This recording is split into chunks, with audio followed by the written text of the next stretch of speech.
बिस्मिल्लाहिर्रहमानिर्रहीम अल्हम्दुलिल्लाहि रब्बिल आलमीन वस्सलातु वस्सलामु अला सय्यिदिल अंबिया'i वल मुरसलीन व अला आलिहि व अस्हाबिहि अजमईन अम्मा बाद।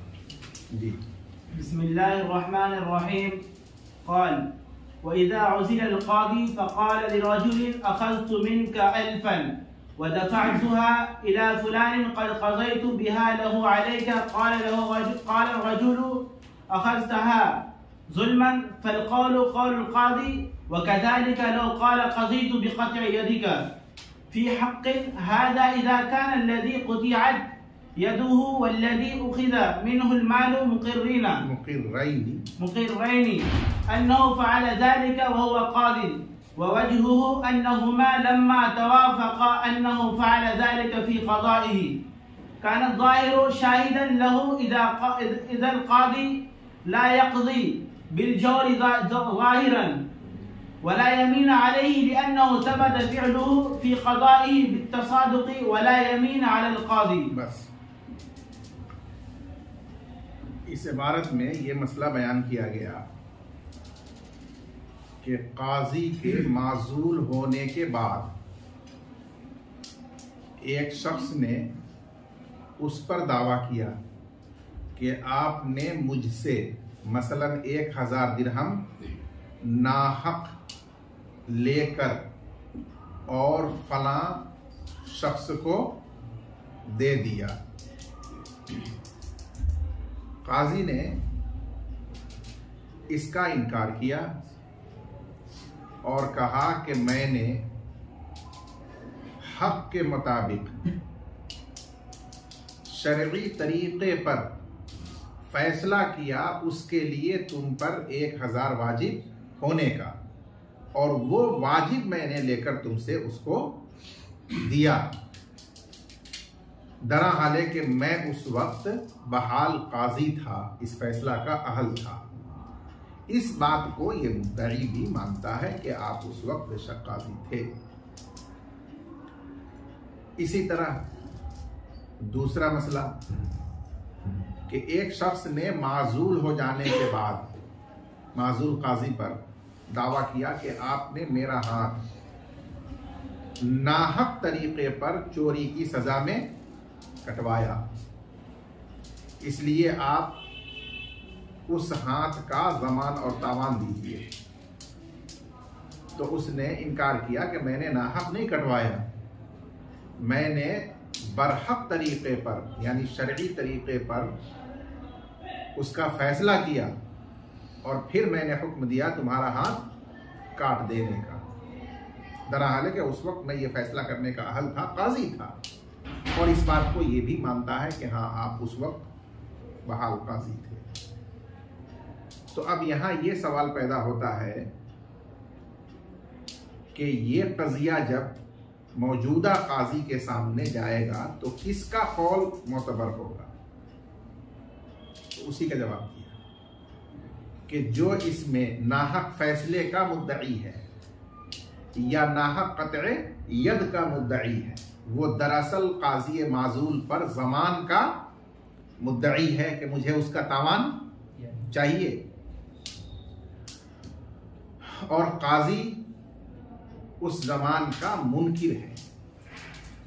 और मुनकिर इसलिए है कि ज़ाहिर हाल उसके लिए शाहिद है, मुआफ़िक है, क्योंकि इस बात पर सब मुत्तफ़िक है कि फैसला जो काजी ने किया वो अपने काजी होने की हालत में किया, और जाहिर यही है कि काजी होने की हालत में शरई तरीके पर बरहक फैसला ही सादिर करता है, इसलिए जाहिर हाल उसके मुआफ़िक है, और जिसके मुआफ़िक जाहिर हाल हो उसी का कौल मोतबर होता है, और उसके खिलाफ जो कायल हो वो मुद्दई है, उसको बयीना कायम करना ज़रूरी होता है।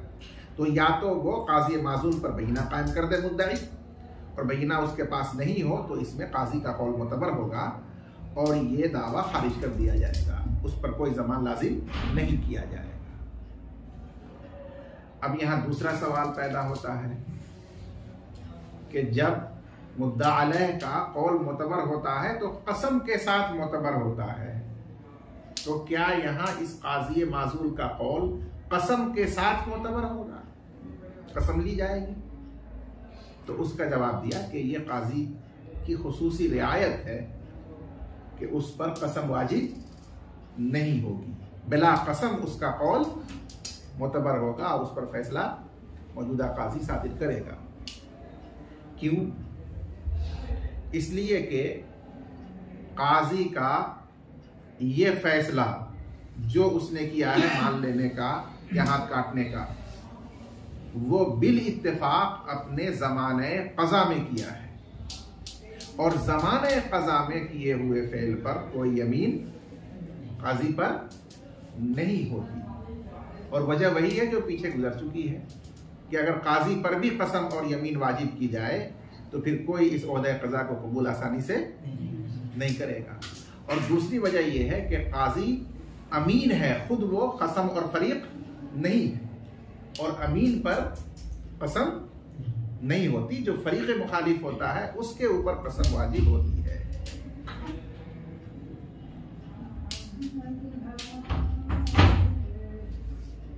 क़ाला, इमाम मोहम्मद रहमतुल्लाह अलैह ने फरमाया, व इज़ा उज़िलल क़ाज़ी, और जब काजी को माजूल कर दिया जाए,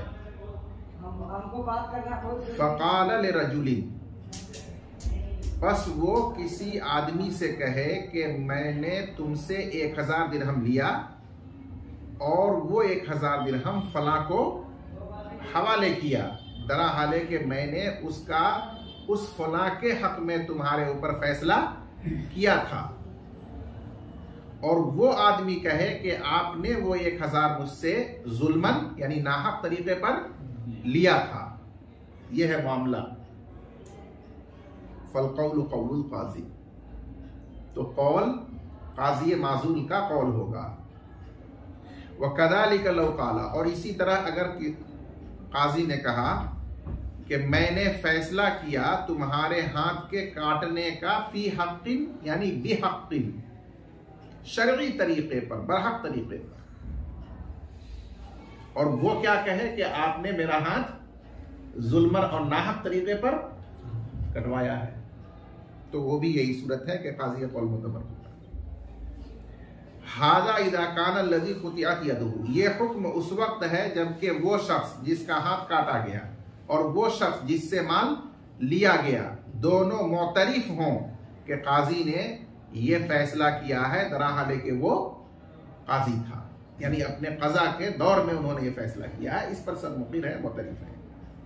और इसकी वजह यह है कि ये दोनों यानी काजी और उसके ऊपर दावा करने वाला, जब ये दोनों मुत्तफिक हैं बाहम कि काजी ने ये कार्रवाई अपने दौरे क़ज़ा में की है, तो जाहिर हाल उस काजी के मुआफिक हुआ, शाहिद हुआ, और कौल उसी का मुतबर होता है। तो जाहिर हाल क्यों उसका शाहिद और मुआफिक है? क्योंकि काजी जुल्म का फैसला जाहिरन नहीं करता, इसलिए उसने बरहक ही फैसला किया है, और उस पर यमीन वाजिब नहीं होगी, इसलिए कि उसका फेल, उसका फैसला साबित है फी क़ज़ाई, उसके दौरे क़ज़ा में बित्तसादुक़, बाहमी इत्तेफाक से, वला यमीन अलल क़ाज़ी, और काजी पर यमीन नहीं होती। जी। वलो अक़र्र अल-क़ातिअ अविल आख़िज़ु बिमा अक़र्र बिही अल-क़ाज़ी ला यज़मनु ऐज़न लिअन्नहु फ़अलहु फ़ी हालिल क़ज़ाई व दफ़्अुल क़ाज़ी सहीहुन कमा इज़ा कान मुआय्यनन वलो ज़अम। बस हाथ काटने वाले जल्लाद ने या माल लेने वाले फरीक ने इकरार किया उसी बात का जिसका काजी ने इकरार किया। काजी ने क्या इकरार किया कि मैंने जो कुछ किया अपने दौरे क़ज़ा में किया बरहक तरीके पर, इसी बात का इकरार किया काते ने कि मैंने काजी के दौरे क़ज़ा में उनके फैसले और हुक्म से हाथ काटा। माल लेने वाले ने भी यही कहा कि मैंने उनके दौरे क़ज़ा में उनके फैसले और हुक्म से मैंने माल लिया है, ये इकरार किया उसने। और जो हाथ काटा गया शख्स है या जो माल लिया हुआ शख्स है वो कहता है कि नहीं, ये जुल्मन और नाहक तरीके पर मेरे साथ किया गया है। अब बजाय काजी के वो हाथ काटने वाला जल्लाद और लेने वाला माल ये है उसमें मुद्दा अलैह, तो फरमाते हैं कि वो भी जामिन नहीं होगा। क्यों जामिन नहीं होगा? इसलिए जामिन नहीं होगा कि जब काजी ने वो फैसला और कार्रवाई अपने दौरे कज़ा में किया है और इस बात के मोतरिफ सब हैं, खुद काजी भी, ये मुद्दई फरीक भी, हाथ काटने वाला जल्लाद भी, माल लेने वाला फरीक भी, सब मुत्तफिक हैं, तो जाहिर है कि काजी ने अपने कज़ा के ज़माने में जो भी फैसला किया और जिसको हुक्म दिया कि ये फैसला है तुम इसको नाफिज करो, तो वो इस मामले में माखूज और जामिन नहीं हो सकता है। तो इसलिए जिस तरह काजी जामिन नहीं है, उसी तरीके से लेने वाला या हाथ काटने वाला भी इस मामले में जामिन नहीं हो सकता है। और अगर हाथ काटने वाले शख्स ने या माल लेने वाले फरीक ने इकरार किया उसी बात का जिसका काजी ने इकरार किया है, तो वो भी जामिन नहीं होगा, यानी उसका कौल माल यमीन मुतबर होगा और वो जामिन नहीं होगा। लिअन्नहु फ़अलहु फ़ी हालिल क़ज़ा, इसलिए कि काजी ने ये काम हालत क़ज़ा में, दौरे क़ज़ा में किया है। और काजी का काजी रहते हुए माल ले करके दे देना या हाथ काटने का फैसला करके हुक्म करना ये सही है। कमा इज़ा काना मुआयनन, जैसा कि ये फैसला और लेकर देना उसकी आंखों के सामने हो, मुशाहद हो, यानी जो मुद्दई फरीक है उसकी नजरों के सामने अगर उसने उसका माल लेकर के इसको दे दिया हो, तो उस सूरत में जाहिर है कि वो शख्स जामिन नहीं होगा। इसी तरह उसके गायबाने में उसको दिया हो, ले लिया हो उससे और कहा हो कि ठीक है आप जाइए मैं उसको दे दूंगा, तो गायबाने में भी दिया हो तो उसका भी यही हुक्म है कि वो लेने वाला जामिन उसका नहीं होगा। जी। वलो ज़अमल मक़तूअ यदुहु अविल मअख़ूज़ु मालुहु अन्नहु फ़अल ज़ालिका क़ब्ल अत-तक़लीदी औ बअद अल-अज़्ली फ़ल-क़ौलु लिल-क़ाज़ी अयज़न व हुवा as-सहीह लिअन्नहु अस्नद फ़िअलहु इला हालतिन मअहूदतिन मुनाफ़ियतिन लिज़्ज़मानि फ़सार कमा इज़ा क़ाल तल्लक़्तु औ अअतक़्तु व अना मजनून वल जुनून मिन्हु कान मअहूदन। बस। और अगर दावा किया उस शख्स ने जिसका हाथ काटा गया है या उस शख्स ने जिससे माल लिया गया है इस बात का कि काजी ने ये किया है काजी बनने से पहले या माजूल हो जाने के बाद, मतलब कहने का ये है कि हम मुस्तहिक हैं इसके ऊपर जमान का, क्योंकि जो कुछ इसने किया है उस वक्त ये काजी नहीं थे। और काजी क्या कह रहा है कि नहीं, मैंने जो किया है वो अपने दौरे क़ज़ा ही में किया है, ये इख्तिलाफ है। फल कौल कौल लिल काजी अयज़न, तो इस सूरत में भी कौल काजी ही का मोतबर होगा, क्योंकि साबिक ये काजी है, ये बात मारूफ और मशहूर है, इसको सभी जानते हैं। वह हुवा सही, और यही सही कौल है। लिअन्नहु अस्नद फ़िअलहु, इसलिए कि काजी ने अपने फ़ेल को मंसूब किया है ऐसी हालत की तरफ जो मारूफ है, मालूम है और ज़मान के मुनाफी है। और वो हालत कौन सी है? क़ज़ा की हालत, दौरे क़ज़ा। तो ये चीज़ तो सब में मारूफ और मालूम है, और काजी के ऊपर कोई ज़मान वाजिब नहीं होता, ये भी सही है। तो इसलिए इस जाहिर के मुताबिक उसका कौल होने की वजह से उसी का कौल मोतबर होगा, और उस पर जो ज़मान का मुद्दई है उसको चाहिए कि बैना से अपने दावा को साबित करे। कमा इज़ा क़ाला, उसकी नज़ीर, जैसा कि जब कोई शौहर कहे कि मैंने अपनी बीवी को तलाक दी, या कोई मौला कहे कि मैंने अपने गुलाम को आज़ाद किया, दरहाल कि उस वक्त मैं मजनून और पागल था, और ये बात सबको मालूम है कि ये पहले पागल था। और उसकी बीवी कहे कि नहीं, इन्होंने जो मुझे तलाक दी है वो सही होने की हालत में दी। उसका गुलाम कहे कि नहीं, इन्होंने जो आज़ाद किया है वो सही होने की हालत में आज़ाद किया है। तो अब ऐसी सूरत में जाहिर के मुआफिक कौल किसका है? तलाक देने वाले शौहर का, आज़ाद करने वाले मौला का। इसीलिए उसी का कौल माल यमीन मोतबर होता है। और अगर उसने सही होने की हालत में किया है तो इसको बैना से साबित करना होगा, बीवी को या गुलाम। बस ये ऐसा ही हुआ जैसा कि जब कोई शौहर कहे कि मैंने तलाक दी, या मौला कहे कि मैंने अपना गुलाम आज़ाद किया, दरहाल कि मैं उस वक्त मजनून था, और जुनून उसकी जानिब से काना माहूदन ऐ मारूफन, मालूम और मारूफ था, तो उसी का कौल माल यमीन मोतबर होता है। उसी तरह इस मसले में भी काजी ही का कौल मोतबर होगा और यमीन उस पर वाजिब नहीं होगी, वो उसकी खुसूसी रियायत है। आइए बस खाली तो नहीं जी। वलो अक़र्र अल-क़ादिउ अव अल-आख़िज़ु फ़ी हाज़ा अल-फ़स्ल बिमा अक़र्र बिही अल-क़ादी यज़मनानि लिअन्नहुमा अक़र्र बिसबब अज़-ज़मानि व क़ौल अल-क़ादी मक़बूल फ़ी दफ़्इ अज़-ज़मानि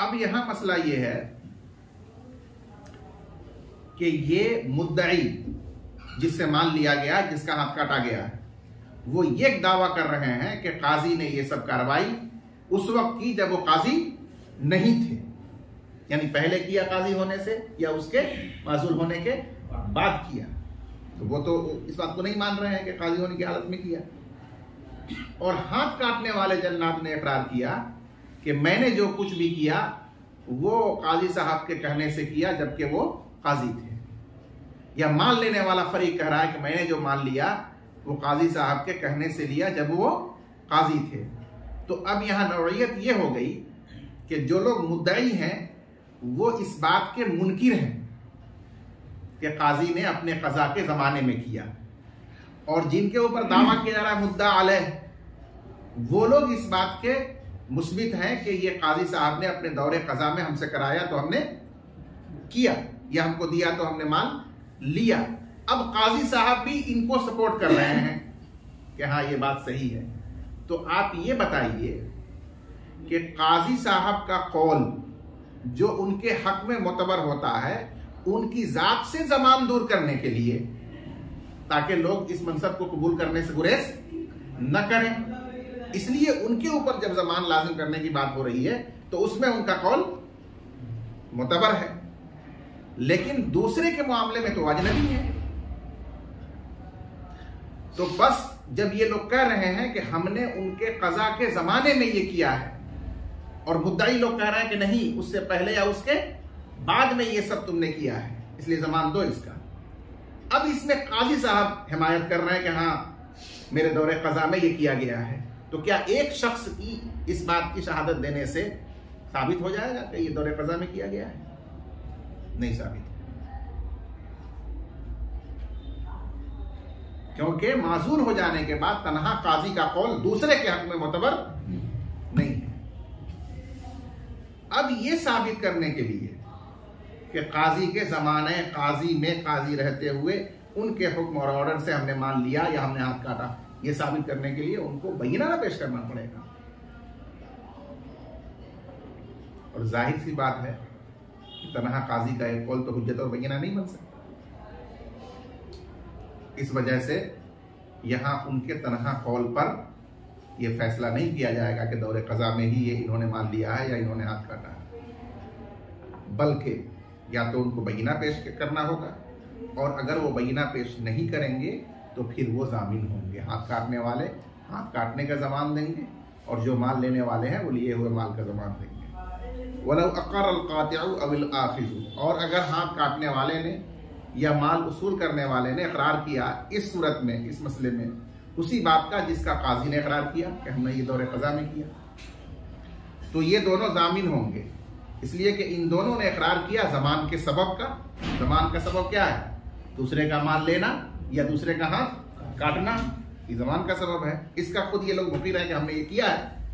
वह कौल काजी मकबूल फी दफ़ई ज़मान अन-नफ्सी, और काजी का कौल मकबूल होता है अपनी जात से जमान को दूर करने में, ला फी इब्ताल सबब ज़मान अला गैरी, न कि दूसरे के ऊपर सबब ज़मान को बातिल करने में। उस मामले में तो वो अजनबी फर्द वाहिद की तरह है, इसलिए उसके बयान से ये बात साबित नहीं होगी, बरखिलाफ पहली सूरत के, क्योंकि वहां पर ये दोनों मुद्दई भी मुत्तफिक थे कि जो कुछ काजी ने किया है वो अपने दौरे कज़ा ही में किया है, और यही बात काजी साहब कह रहे थे, और हाथ काटने वाले और लेने वाले ने भी यही बात कही।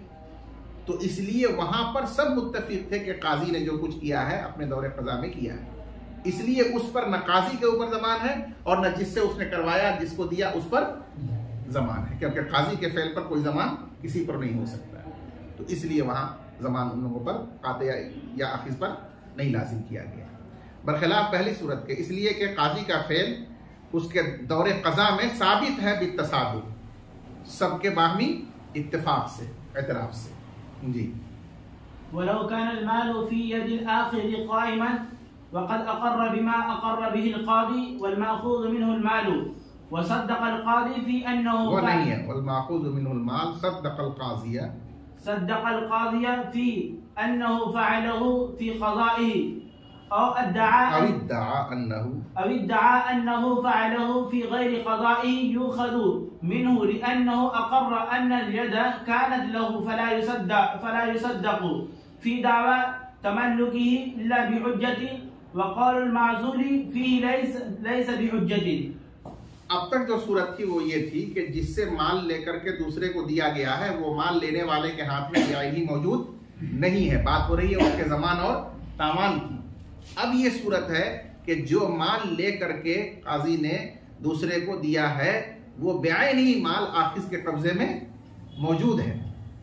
अब उस मौजूद माल के बारे में ये शख्स कह रहा है कि ये मेरा माल नाहक उसको दिया गया, और वो कह रहा है कि नहीं, काजी साहब ने अपने दौरे कज़ा में फैसला करके और तब मुझे ये माल दिया है, मेरे हक में फैसला करने के बाद मुझे दिया है, तब मैंने लिया है।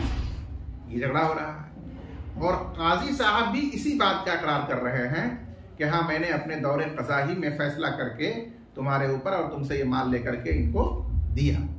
अब चाहे ये माखूज मिन्हुल माल तस्दीक करे काजी की, ये बात सही है आपने दौरे कज़ा में किया, या चाहे तकजीब करे कि नहीं, आपने माजूल होने के बाद या काजी बनने से पहले ही मेरा माल लेकर के दिया है। बहर दो सूरत हुक्म वाहिद होगा, और हुक्म वाहिद ये होगा कि जो माल आखिज के पास मौजूद है वो माल उससे ले लिया जाएगा, और जो कह रहा है कि मेरा माल है उसको दिया जाएगा, यानी उसके कौल का एतबार किया जाएगा। उसकी वजह यह बयान की गई कि जब माल मौजूद है और खुद लेने वाला इस बात का मोतरिफ है कि इस पर असल कब्जा मालिकाना पहले किसका था, जिससे लिया गया। अब झगड़ा इस बात में हो रहा है कि अब मैं इसका मालिक हूं क्योंकि बरहक तरीके पर मुझे ये माल दिया गया, ठीक है। तो अब मालिक होने का ये मुद्दई है, तो इसको बैना साबित करना होगा, और काजी का तन्हा सपोर्ट करना और इकरार करना, जाहिर है कि वो तन्हा उसका कौल हुज्जत अब नहीं है, क्योंकि अब तो माजूल हो चुका है। इसलिए तन्हा काजी के इकरार करने और सपोर्ट करने से उसको माल नहीं मिलेगा, बल्कि उसको बैना से साबित कर सके तो फिर उसको मिलेगा, वरना जो मुद्दई है माखूज मिन्हु उसके कौल के मुताबिक फैसला करते हुए माल उससे लेकर के उसको वापस किया जाए। और अगर माल लेने वाले के कब्जे में बेआईन ही मौजूद हो, अक़र्रा, और वो इकरार करे उसी बात का जिसका काजी ने भी इकरार किया, काजी ने अपने कज़ा के ज़माने में ये दिया है उसको, और माखूज मिन्हुल माल, जिससे माल लिया गया, वो काजी की तस्दीक करे इस बात में कि उसने अपने दौरे कज़ा में ही ये किया है, या वो ये दावा करे कि उसने अपने दौरे कज़ा के अलावा पहले या बाद में किया है। बहर दो सूरत उससे वो माल ले लिया जाएगा, यानी उस माखूज मिन्हुल माल का कौल मोतबर होगा माल यमीन, और उसके कौल के मुताबिक माल लेकर के उसको वापस दिया जाएगा। लिअन्नहु अक़र्र अन्नल यद कानत लहु, इसलिए कि आखिज ने इकरार किया है कि साबिक कब्जा, असल कब्जा कानत लहू, माखूज मिन्हुल माल ही का पहले था, अब लेकिन मैं मालिक हूं, यही ना कहना चाह रहा है। फला युसद्दक़ु फी दावा तमल्लुकी, लिहाजा उसकी तस्दीक नहीं की जाएगी, उसका कौल मुतबर नहीं होगा उसका मालिक होने के दावा में, इल्ला बिहुज्जतिन, मगर शरई शहादत से, और माजूल का कौल तन्हा इसमें कोई हुज्जत नहीं है। अल्लाहु आलम।